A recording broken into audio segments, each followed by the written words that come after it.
Hello friends, welcome to ring for luck. இன்றைக்கி நம்ம பார்க்க போகிறது பிரெட் பொட்டேட்டோ ரோல். அது செய்ய தேவையான பொருட்கள், நான் இங்கே வந்து ஒரு 12 பிரெட் ஸ்லைஸ் எடுத்து வச்சுருக்கேன். அதுக்கப்புறமா ஒரு 6 மீடியம் சைஸ் உருளைக்கிழங்கு வேக வச்சு மசிச்சு எடுத்து வச்சுருக்கேன். அப்புறமா பச்சை பட்டாணி ஒரு 1/4 கப், ஒரு 10 முந்திரி, வறுத்து பொடித்த ஜீரகப்பொடி 1 டீஸ்பூன், கரம் மசாலா 1/2 டீஸ்பூன், 3 பச்சை மிளகாய் எடுத்து குட்டி குட்டியாக கட் பண்ணி வச்சுருக்கேன். சின்ன பீஸ் இஞ்சி எடுத்து குட்டி குட்டியாக கட் பண்ணி வச்சுருக்கேன். ஒரு 5 பல் பூண்டு எடுத்து அதையும் குட்டி குட்டியாக கட் பண்ணி வச்சுருக்கேன். 1/4 டீஸ்பூன் மஞ்சத்தூள், 1/4 டீஸ்பூன் மிளகாய்த்தூள், கொஞ்சமாக மல்லி இலை, தேவையான அளவு உப்பு, பொரிப்பதற்கு தேவையான எண்ணெய். இவ்வளோதான். இப்போ எப்படி செய்யலாங்கிறத பார்க்கலாம். இப்போ ஃபஸ்ட்டு ஒரு 1 டேபிள் ஸ்பூன் எண்ணெய் ஊற்றிக்கலாம். எண்ணெய் காஞ்சதுக்கப்புறமா இஞ்சி, பூண்டு, பச்சை மிளகா இவ்வளோ போட்டு கொஞ்சம் வதக்கிக்கலாம். இப்போ இஞ்சி பூண்டுலாம் வதங்கிடுச்சு. அதுக்கப்புறமா பச்சை பட்டாணி போட்டுக்கலாம். இப்போ அதையும் கொஞ்சம் வதக்கிக்கலாம். அடுத்தது மஞ்சத்தூள், மிளகாய்த்தூள், முந்திரி போட்டு இதையும் கொஞ்சம் வதக்கிக்கலாம். அடுத்தது நம்ம வேக வச்சு மசிச்சு வச்சுருக்க உருளைக்கிழங்கு போட்டுக்கலாம். போட்டு இந்த மசாலாவோடு நல்லா மிக்ஸ் பண்ணிக்கலாம்.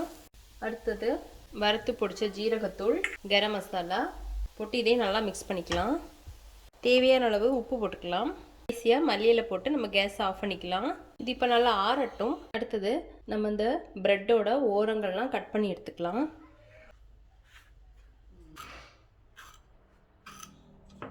இது மாதிரி எல்லாமே கட் பண்ணி எடுத்துக்கலாம். இனி அடுத்தது நம்ம கட் பண்ணி வச்சுருக்கிற ப்ரெட்டை தண்ணியில் லைட்டாக முக்கி எடுத்துக்கலாம். ஓகே, நல்லா புழிஞ்சு எடுத்துக்கலாம் தண்ணியை. அதுக்கப்புறமா நம்ம ரெடி பண்ணி வச்சுருக்கிற மசாலாவை உள்ளே வச்சுக்கலாம். உள்ளே வச்சு இதை நல்லா ரோல் பண்ணிக்கலாம்.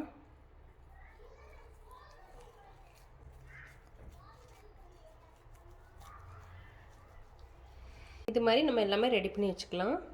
இப்போ எண்ணெய் காஞ்சிடுச்சு. நம்ம ஒன்று ஒன்றா போட்டு ஃப்ரை பண்ணி எடுத்துக்கலாம். எண்ணெய் வந்து மிதமான சூட்டில் வச்சு ஃப்ரை பண்ணிக்கலாம். ஒரு சைடு செவந்ததுக்கப்புறமா நம்ம திருப்பி போட்டுக்கலாம். இந்த மாதிரி எல்லா சைடும் நல்லா செவந்ததுக்கப்புறமா நம்ம எடுத்துடலாம். இப்போ எல்லா இடமும் நல்லா செவந்துருச்சு. நம்ம எடுத்துடலாம். இது மாதிரி நம்ம எல்லாமே ஃப்ரை பண்ணி எடுத்துக்கலாம். அவ்வளோதான். இப்போ நம்மளோட பிரெட் பொட்டேட்டோ ரோல் ரெடி ஆயிடுச்சு. நீங்களும் வீட்டில் ட்ரை பண்ணி பாருங்கள்.